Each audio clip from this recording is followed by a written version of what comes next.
प्रस्तुत है कहानी गरीब की हाय। लेखक हैं मुंशी प्रेमचंद जी। मुंशी राम सेवक भौएं चढ़ाए हुए घर से निकले और बोले, इस जीने से तो मरना भला है। मृत्यु को प्राय इस तरह के जितने निमंत्रण दिए जाते हैं, यदि वह सबको स्वीकार करती तो आज सारा संसार उजाड़ दिखाई देता। मुंशी राम सेवक चांदपुर गांव के एक बड़े रईस थे। रईसों के सभी गुण इनमें भरपूर थे।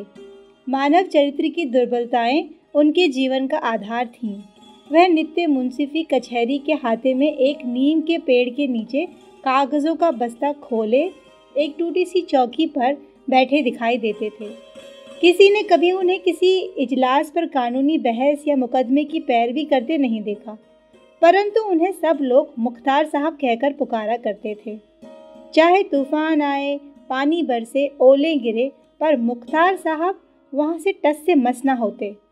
जब वह कचहरी चलते तो देहातियों के झुंड उनके पीछे हो लेते। चारों ओर से उन पर विश्वास और आदर की दृष्टि पड़ती। सब में प्रसिद्ध था कि उनकी जीभ पर सरस्वती विराजती है। इसे वकालत कहो या मुख्तारी, परंतु यह केवल कुल मर्यादा की प्रतिष्ठा का पालन था। आमदनी अधिक न होती थी। चांदी के सिक्कों की तो क्या ही चर्चा, कभी कभी तो तांबे के सिक्के भी निर्भय उनके पास आने से हिचकिचाते थे। मुंशी जी की कानूनदानी में कोई संदेह न था, परंतु पास के बखेड़े ने उन्हें विवश कर दिया था।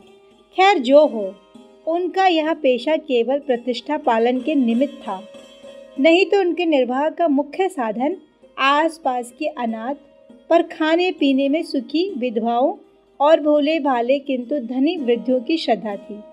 विधवाएं अपना रुपए उनके यहाँ अमानत रखती थीं। बूढ़े अपने कपूतों के डर से अपना धन उसके पास सौंप देते थे, पर रुपए एक बार उनकी मुट्ठी में जाकर फिर निकलना भूल जाता था।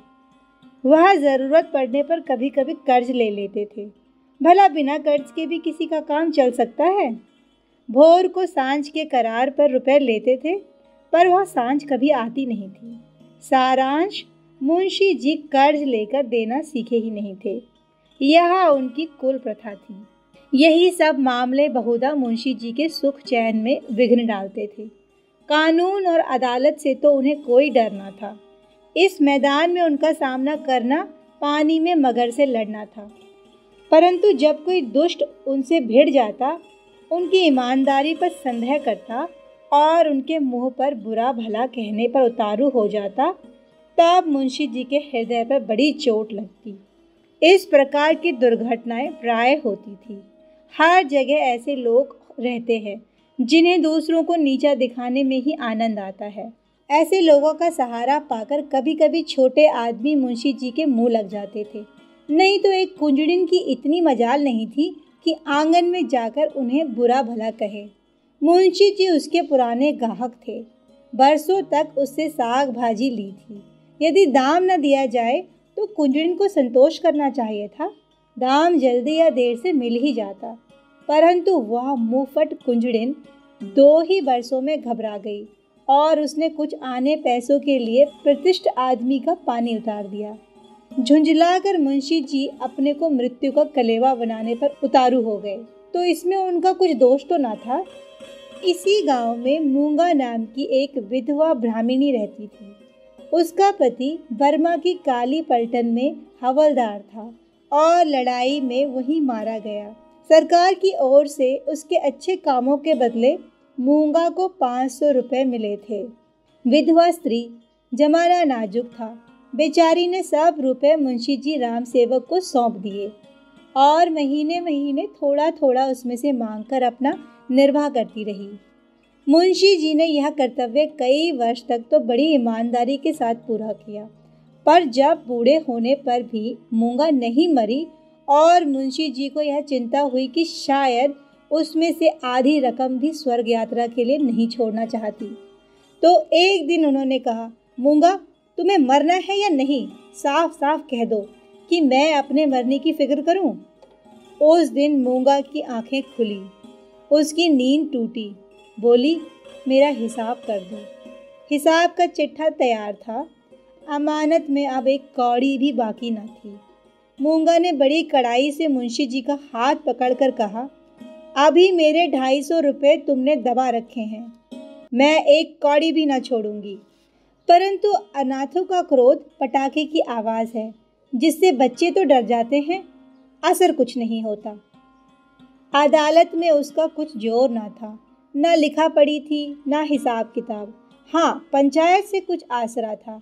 पंचायत बैठी, कई गांव के लोग इकट्ठे हुए। मुंशी जी नियत और मामले के साफ थे, उन्हें पंचों का क्या डर। सभा में खड़े होकर पंचों से कहा, भाइयों, आप लोग सत्यनारायण और कुलीन हैं। मैं आप सब साहबों का दास हूँ। आप सब साहबों की उदारता और कृपा से, दया और प्रेम से मेरा रोम रोम कृतज्ञ है।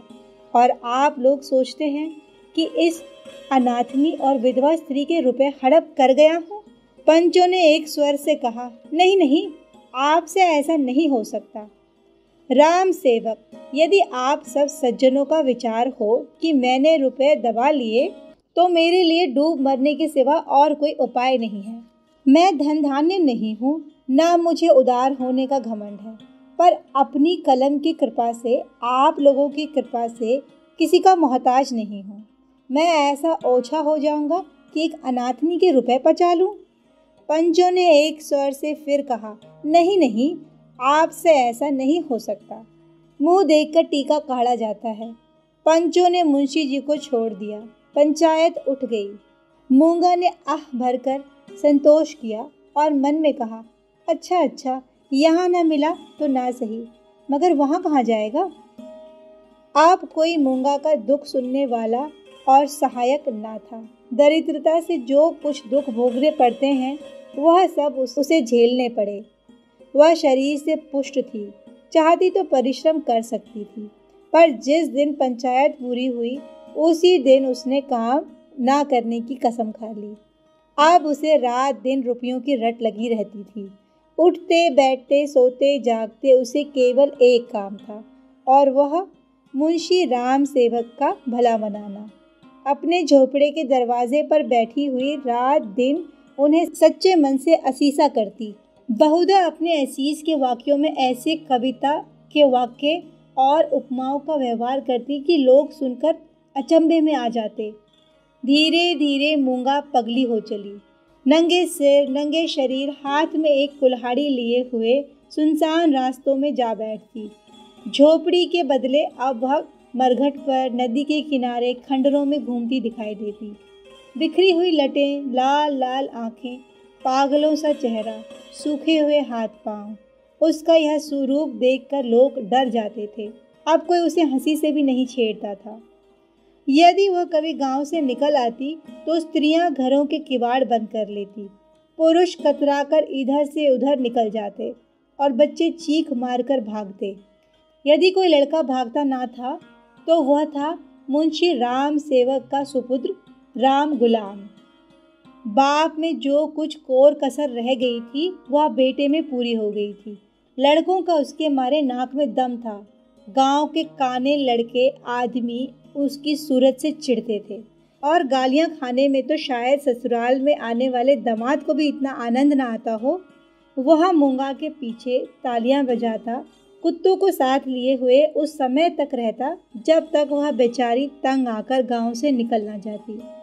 रुपया पैसा होश हवास खोकर उसे पगली की पदवी मिली, और अब वह सचमुच पगली थी। अकेली बैठी अपने आप घंटों बातें किया करती, जिसमें राम सेवक के मांस, हड्डी, चमड़े, आँखें, कलेजा आदि को खाने की, मसलने की, नोचने की, खसोटने की बड़ी उत्कंठ इच्छा प्रकट की जाती। और जब उसकी यह इच्छा सीमा तक पहुंच जाती तो वह राम सेवक के घर की ओर मुंह करके खूब चिल्लाकर और डरावने शब्दों में हाँक लगाती, तेरा लहू पी जाऊंगी। प्राय रात के सन्नाटों में यह गरजती हुई आवाज़ सुनकर स्त्रियां चौंक पड़ती, परंतु इस आवाज़ से भयानक उसका ठठाकर हंसना था। मुंशी जी के लहू पीने की काल्पनिक खुशी में वह जोर से हंसा करती थी। इस ठठाने से ऐसी आसुरिक उद्गंडता, ऐसी पाशविक उग्रता टपकती थी कि रात को सुनकर लोगों का खून ठंडा हो जाता था। मालूम होता था मानो सैकड़ों उल्लू एक साथ हंस रहे हैं। मुंशी राम सेवक बड़े हौसले और कलेजे के आदमी थे।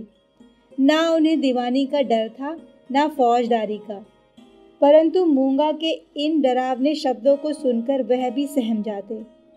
हमें मनुष्य के न्याय का डर ना हो, परंतु ईश्वर के न्याय का डर प्रत्येक मनुष्य के मन में कभी न कभी ऐसी ही भावना उत्पन्न कर देता है। उनसे अधिक उनकी स्त्री के मन में। उनकी स्त्री बड़ी ही चतुर थी। वह उनको इन बातों में प्राय सलाह दिया करती थी। उन लोगों की भूल थी जो लोग कहते थे कि मुंशी जी की जीभ पर सरस्वती विराजती है। वह गुण तो उनकी स्त्री को प्राप्त था। बोलने में वह इतनी तेज जितना मुंशी जी लिखने में थे, और यह दोनों स्त्री पुरुष प्राय अपनी अवश्य दशा में सलाह करते कि अब क्या करना चाहिए। आधी रात का समय था। मुंशी जी नित्य नियम के अनुसार अपनी चिंता दूर करने के लिए शराब के 2-4 घूंट पीकर सो गए थे। यकायक मूंगा ने उनके दरवाजे पर आकर जोर से हाँक लगाई, तेरा लहू पी जाऊंगी, और खूब खिलखिलाकर हंसी। मुंशी जी यह भयावह ठहाका सुनकर चौंक पड़े। डर के मारे पैर थर थर कांपने लगे, कलेजा धक धक करने लगा। दिल पर बहुत जोर डालकर उन्होंने दरवाज़ा खोला, जाकर नागिन को जगाया। नागिन ने झुंझला कर कहा, क्या है, क्या कहते हो? मुंशी जी ने दबी आवाज़ से कहा, वह दरवाजे पे खड़ी है। नागिन उठ बैठी, क्या कहती है? तुम्हारा सिर। क्या दरवाजे पर आ गई है? हाँ, आवाज़ नहीं सुनती हो? नागिन मूंगा से नहीं परंतु उसके ध्यान से बहुत डरती थी, तो भी उसे विश्वास था कि मैं बोलने में उससे ज़रूर नीचा दिखा दूंगी। संभल कर बोली, कहो तो मैं उससे 2-2 बातें कर लूँ। परंतु मुंशी जी ने मना किया।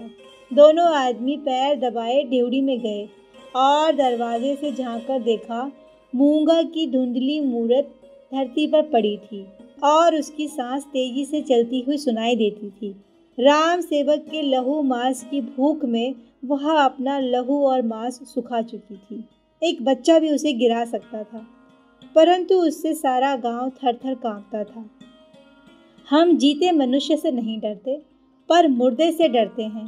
रात गुजरी, दरवाज़ा बंद था, पर मुंशी जी और नागिन ने बैठकर रात काटी। मूंगा भीतर नहीं घुस सकती थी, परंतु उसकी आवाज़ को कौन रोक सकता था। मूंगा से अधिक डरावनी उसकी आवाज़ थी। भोर को मुंशी जी बाहर निकले और मूंगा से बोले, यहाँ क्यों पड़ी है? मूंगा बोली, तेरा लहू पीऊंगी। नागिन ने बल खाकर कहा, तेरा मुंह झुलस दूंगी। पर नागिन के विष ने मूंगा पर कुछ असर न किया। उसने जोर से ठहाका लगाया। नागिन खिसियानी सी हो गई। हंसी के सामने मुंह बंद हो जाता है। मुंशी जी फिर बोले, यहाँ से उठ जा। ना उठूंगी। कब तक पड़ी रहेगी? तेरा लहू पीऊंगी। मुंशी जी की प्रखर लेखनी का यह कुछ जोर न चला और नागिन की आग भरी बातें यहाँ सर्द हो गईं। दोनों घर में जाकर सलाह करने लगे, यह बला कैसे टलेगी, इस आपत्ति से कैसे छुटकारा होगा। देवी आती है तो बकरे का खून पीकर चली जाती है, पर यह डाइन मनुष्य का खून पीने आई है। वह खून जिसका अगर एक बूंद भी कलम बनाने के समय निकल पड़ती थी तो अठवारों और महीनों सारे कुनबे को अफसोस रहता था, और यह घटना गांव में घर घर फैल जाती थी। क्या वही लहू पीकर मूंगा का सूखा शरीर हरा हो जाएगा? गांव में यह चर्चा फैल गई। मूंगा मुंशी जी के दरवाजे पर धरना दिए बैठी है। मुंशी जी के आंगन में गांव वालों को बड़ा मज़ा आता था। देखते देखते सैकड़ों आदमियों की भीड़ लग गई। इस दरवाजे पर कभी भीड़ लगती रहती थी। यह भीड़ राम गुलाम को पसंद न थी। मूंगा पर उसे ऐसा क्रोध आ रहा था कि यदि उसका वश चलता तो वह उसे कुएं में ढकेल देता। इस तरह का विचार उठते ही राम गुलाम के मन में गुदगुदी समा गई और वह बड़ी कठिनाई से अपनी हंसी को रोक सका। आहा, वह कुएं में गिरती तो क्या मज़े की बात होती, परंतु यह चुड़ैल यहाँ से टलती ही नहीं, क्या करूँ। मुंशी जी के घर में एक गाय थी जिसे खाली दाना और भूसा तो खूब खिलाया जाता था, पर वह सब उसकी हड्डियों में मिल जाता था। उसका ढांचा पुष्ट होता जाता था। राम गुलाम ने उसी गाय का गोबर एक हांडी में घोला और सबका सब बेचारी मूंगा पर उड़ेल दिया। उसके थोड़े बहुत छींटे दर्शकों पर भी डाल दिए। बेचारी मूंगा लथपथ हो गई और लोग भाग खड़े हुए। कहने लगे, यह मुंशी राम गुलाम का दरवाज़ा है, यहाँ इसी प्रकार का शिष्टाचार किया जाता है। जल्द भाग चलो, नहीं तो अब इससे भी बढ़कर खातिर की जाएगी।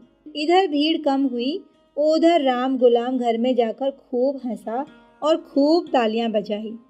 मुंशी जी ने व्यर्थ की भीड़ को ऐसे सहज में और ऐसे सुंदर रूप से हटा देने के उपाय पर अपने सुशील लड़के की पीठ ठोकी। सब लोग तो चंपत हो गए, पर बेचारी मूंगा ज्यों की त्यों बैठी रह गई। दोपहर हुई, मूंगा ने कुछ नहीं खाया। सांझ हुई, 1000 कहने सुनने से भी खाना नहीं खाया। गांव के चौधरी ने बड़ी खुशामद की, यहाँ तक कि मुंशी जी ने हाथ तक जोड़े, पर देवी प्रसन्न न हुई। निदान मुंशी जी उठकर भीतर चले गए। वह कहते थे कि रूठने वाले को भूख आप ही मना लिया करती है। मूंगा ने यह रात भी बिना दाना पानी के काट ली। लाला जी और ललाइन ने आज फिर जाग जाग कर भोर किया। आज मूंगा की गरज और हंसी बहुत कम सुनाई पड़ती थी। घर वालों ने समझा बला टली। सवेरा होते ही जो दरवाज़ा खोलकर देखा तो वह अचेत पड़ी थी। मुंह पर मक्खियाँ भिनभिना रही थी और उसके प्राण पखेरु उड़ चुके हैं। वह इस दरवाजे पर मरने ही आई थी। जिसने उसके जीवन की जमा पूंजी हर ली थी, उसी को अपनी जान भी सौंप दी। अपने शरीर की मिट्टी तक उसको भेंट कर दी। धन से मनुष्य को कितना प्रेम होता है। धन अपनी जान से भी ज़्यादा प्यारा होता है, विशेष कर बुढ़ापे में। ऋण चुकाने के दिन ज्यों-ज्यों पास आ जाते हैं, त्यों-त्यों उसका ब्याज बढ़ता जाता है। यह कहना यहाँ व्यर्थ है कि गांव में अब इस घटना से कैसी हलचल मची और मुंशी राम सेवक कैसे अपमानित हुए। एक छोटे से गांव में ऐसी असाधारण घटना होने पर जितनी हलचल हो सकती थी, उससे अधिक ही हुई। मुंशी जी का अपमान जितना होना चाहिए था, उससे बाल बराबर भी कम न हुआ। उनका बचा खुचा पानी भी इस घटना से चला गया। आप गांव का चमार भी उनके हाथ का पानी न पीता, उन्हें छूने का रवादार न था। यदि किसी घर से कोई गाय खूंटे पर मर जाती तो वह आदमी महीनों द्वार द्वार भी भीख मांगता फिरता। न नाई उसकी हजामत बनवाए, न कहार उसका पानी भरे, न कोई उसे छुए। यह गौ हत्या का प्रायश्चित था। ब्रह्म हत्या का दंड तो इससे भी कड़ा है और इसमें अपमान भी बहुत है। मूंगा यह जानती थी और इसीलिए इस दरवाजे पर आकर मरी थी। वह जानती थी मैं जीते जी तो कुछ नहीं कर सकती, मरकर उससे बहुत कुछ कर सकती हूँ। गोबर का उपला जल जल कर खाक हो जाता है, तब साधु संत उसे माथे पर चढ़ाते हैं और पत्थर का ढेला आग में जलाकर आग से अधिक तीखा और माकर हो जाता है। मुंशी राम सेवक कानून नंदा थे। कानून ने उन पर कोई दोष न लगाया था। मूंगा किसी कानून दफा के अनुसार नहीं मरी थी। ताजी रात हिंद में उसका कोई उदाहरण नहीं मिलता था। इसीलिए जो लोग उनसे प्रायश्चित करवाना चाहते थे, उनकी भारी भूल थी। कुछ हर्ज नहीं, कहार पानी न भरे ना सही, वह पानी भर लेंगे। अपना काम आप करने में भला लाज ही क्या है। भला से नाई बाल न बनवाए, हजामत बनाने का काम ही क्या है। दाढ़ी बहुत सुंदर वस्तु है। दाढ़ी मर्द की शोभा और श्रृंगार है, और जो फिर बालों से ऐसी घिन होगी तो एक एक आने में तो असुरे मिलते हैं। धोबी कपड़े न धोएगा, इसका भी कुछ परवाह नहीं। साबुन तो गली गली कौड़ियों के मोल मिल जाता है।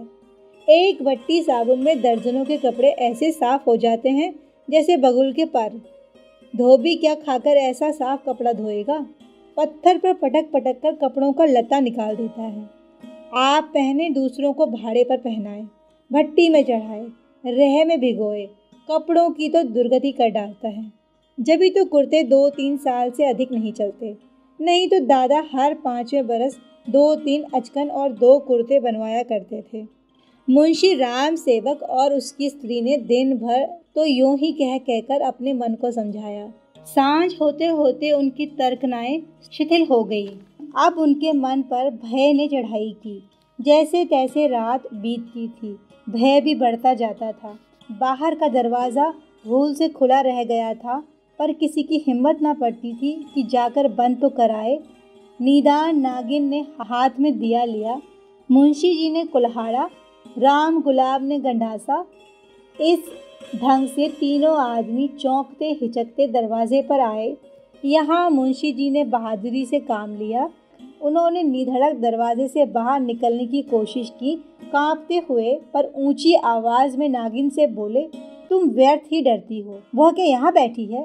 पर उनकी प्यारी नागिन ने उन्हें अंदर खींच लिया और झुंझला कर बोली, तुम्हारा यही लड़कपन तो अच्छा नहीं। यह दंगल जीतकर तीनों आदमी रसोई के कमरे में आए और खाना पकाने लगे, परंतु मूंगा उनकी आंखों में घुसी हुई थी। अपनी परछाई को देखकर मूंगा का भय हो जाता था। अंधेरे कोने में मूंगा बैठी दिखाई देती थी। इसी कोठरी में आटे दाल के कई मटके रखे हुए थे। वहाँ कुछ पुराने चीथड़े भी पड़े हुए थे।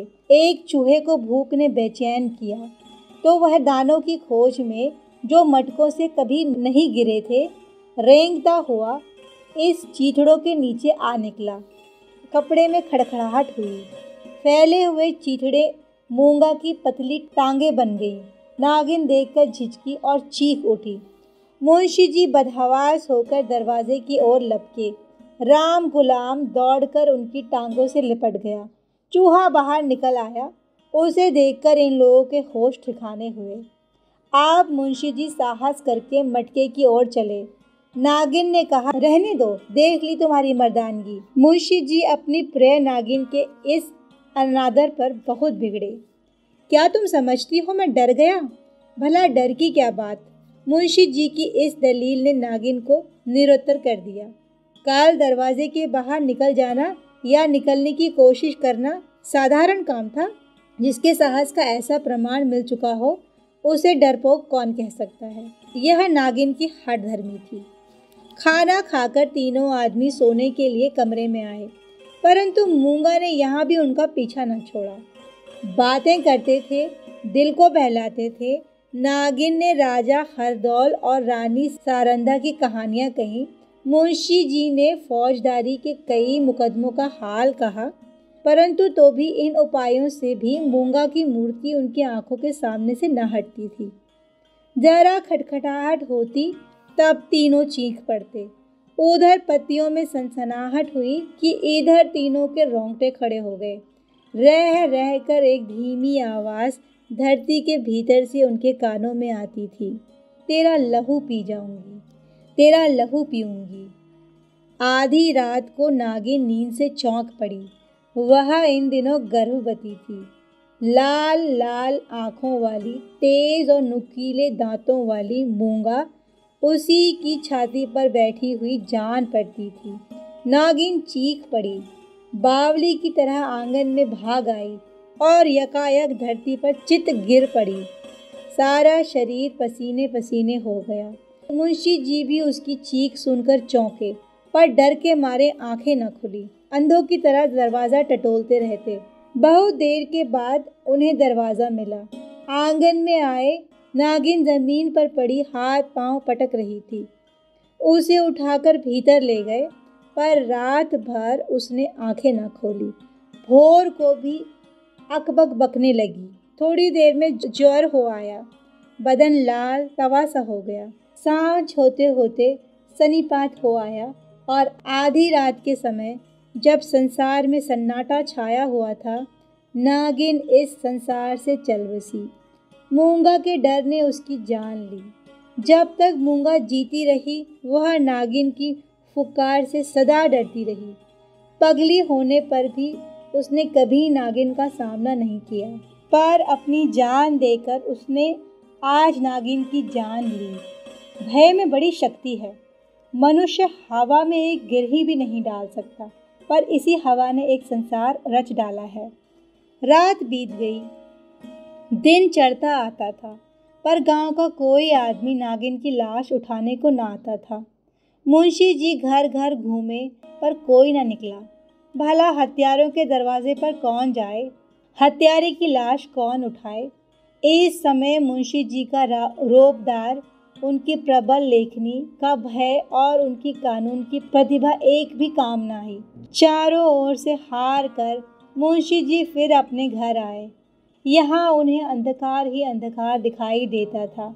दरवाजे तक तो आए पर भीतर पैर नहीं रखा जाता था, ना बाहर ही खड़े रह सकते थे। बाहर मूंगा, भीतर नागिन जी को कड़ा करके हनुमान चालीसा का पाठ करते हुए घर में घुसे। उस समय उनके मन पर जो बीतती थी वो वही जानते थे, उसका अनुमान करना कठिन है। घर में लाश पड़ी हुई, ना कोई आगे ना पीछे। दूसरा ब्याह तो हो सकता था, अभी इसी फागुन में तो 50वां लगा है, पर ऐसी सुयोग और मीठी बोली वाली स्त्री कहाँ मिलेगी। अफसोस, अब तगाता करने वालों से बहस कौन करेगा, कौन उन्हें निरुत्तर करेगा। लेन देन का हिसाब किताब कौन इतनी खूबी से करेगा। किसकी कड़ी आवाज़ तीर की तरह तगादेदारों की छाती पर चुभेगी। यह नुकसान अब पूरा नहीं हो सकता। दूसरे दिन मुंशी जी लाश को एक ठेले गाड़ी पर लाद कर गंगा जी की तरफ चले। शव के साथ जाने वालों की संख्या कुछ भी न थी। एक स्वयं मुंशी जी, दूसरे उनके सुपुत्र राम गुलाम जी। इस बेइज्जती से मूंगा की लाश भी नहीं उठी थी। मूंगा ने नागिन की जान लेकर भी मुंशी जी का पिंड न छोड़ा। उनके मन में हर घड़ी मूंगा की मूर्ति विराजमान रहती। कहीं रहते उनका ध्यान इसी ओर रहता। यदि दिल बहलावा का कोई उपाय होता तो शायद वह इतने बेचैन न होते, पर गांव का एक पुतली भी उनके दरवाजे की ओर न झांकता था। बेचारे अपने हाथों पानी भरते, आप ही बर्तन धोते। सोच, क्रोध, चिंता और भय, इतने शत्रुओं के सामने एक दिमाग कब तक ठहर सकता था। विशेषकर वह दिमाग जो रोज रोज कानून की बहसों में खर्च हो जाता था। अकेले कैदी की तरह उनके 10-12 दिन ज्यों त्यों कट गए। 14वें दिन मुंशी जी ने कपड़े बदले और बोरिया बिस्तर लिए हुए कचहरी चले। आज उनका चेहरा कुछ खिला हुआ था। जाते ही मेरे मुवक्किल मुझे घेर लेंगे, मेरी मातम कुर्सी करेंगे। मैं आंसुओं की 2-4 बूंदें गिरा दूंगा, फिर बेनामों, रहनामों और सुलहनामों की भरमार हो जाएगी। मुट्ठी गर्म होगी। शाम को ज़रा नशे पानी रंग जम जाएगा, जिसके छूट जाने से जी और भी उचाट हो रहा था। इन्हीं विचारों में मुग्न मुंशी जी कचहरी पहुँचे, पर वहाँ रहनामों की भरमार और बेनामों की बाढ़ और मुवक्किलों की चहल पहल के बदले निराशा की रेतीली भूमि नजर आई थी। बस्ता खोले घंटों बैठे रहे, पर कोई नज़दीक नहीं आता था। किसी ने इतना भी न पूछा कि आप कैसे हैं। नए मुवक्किल तो खैर, बड़े बड़े पुराने मुवक्किल जिनका मुंशी जी से कई पीढ़ियों से सरोकार था, आज उनसे मुँह छिपाने लगे। वह नालायक और अनाड़ी रमजान, जिनकी मुंशी जी हंसी उड़ाते थे और जिन्हें शुद्ध लिखना भी ना आता था, गोपियों में कन्हैया बनकर बैठा हुआ था। वाह रे भाग्य! मुवक्किल यों मुंह फेरे चले जाते मानो कभी की जान पहचान ही ना थी। दिन भर कचहरी की खाक छाटने के बाद मुंशी जी घर को चले, निराश और चिंता में डूबे हुए। ज्यों ज्यों घर के निकट आते, मूंगा का चित्र सामने आ जाता। यहाँ तक कि जब घर का द्वार खोला और 2 कुत्ते, जिन्हें राम गुलाम ने बंद कर कर रखा था, झटपट बाहर निकले तो मुंशी जी के होश उड़ गए। एक चीख मारकर जमीन पर गिर पड़े। मनुष्य के मन और मस्तिष्क पर भय का जितना प्रभाव होता है, उतना किसी और शक्ति का नहीं। प्रेम, चिंता, निराशा, हानि, यह सब मन को अवश्य दुखित करती हैं। यह हवा के हल्के झोंके हैं और भय प्रचंड आंधी। मुंशी जी पर इसके बाद क्या बीती मालूम नहीं। कई दिन तक लोगों ने उन्हें कचहरी जाते और वहां मुरझाए हुए लौटते देखा। कचहरी जाना उनका कर्तव्य था, और यद्यपि वहां मुवक्किली का अकाल था, तो भी तगादे वालों से गला छुड़ाने और उनका भरोसा दिलाने के लिए अब यही एक लटका रह गया था। इसके बाद वह कई महीने तक ना दिखे। बद्रीनाथ चले गए थे। एक दिन गांव में एक साधु आया, भभूत रमाए, लंबी लंबी जटाएं, हाथ में कमंडल। इसका चेहरा मुंशी जी राम सेवक से काफी मिलता जुलता था। बोलचाल में भी अधिक भेद ना था। वह एक पेड़ के नीचे धुनी रमाए बैठा रहता था। उसी रात को मुंशी राम सेवक के घर पर धुआं उठा। फिर आग की एक ज्वाला दिखने लगी और आग भड़क उठी। गांव के सैकड़ों आदमी दौड़े, आग बुझाने के लिए नहीं, तमाशा देखने के लिए। एक गरीब की हाय में कितना प्रभाव है। राम गुलाम मुंशी जी के गायब हो जाने पर अपने मामा के यहाँ चला गया था और वहाँ कुछ दिनों तक रहा, पर वहाँ उसकी चाल ढाल किसी को पसंद ना आई। एक दिन उसने किसी के खेत में मूली नोची। उसने 2-4 धोले लगाए। उस पर वह इस तरह बिगड़ा, जब उसके चने खलियान में आए तो उसने सारी खलियान में आग लगा दी। सारा का सारा खलियान आग से जलकर खाक हो गया। हजारों रुपए का नुकसान हुआ। पुलिस ने तहकीकात की, राम गुलाम पकड़ा गया। इसी अपराध में आजकल वह चुनार के रिफॉर्मेटरी स्कूल में मौजूद है। कहानी सुनने के लिए धन्यवाद। फिर मिलूंगी एक नई कहानी के साथ।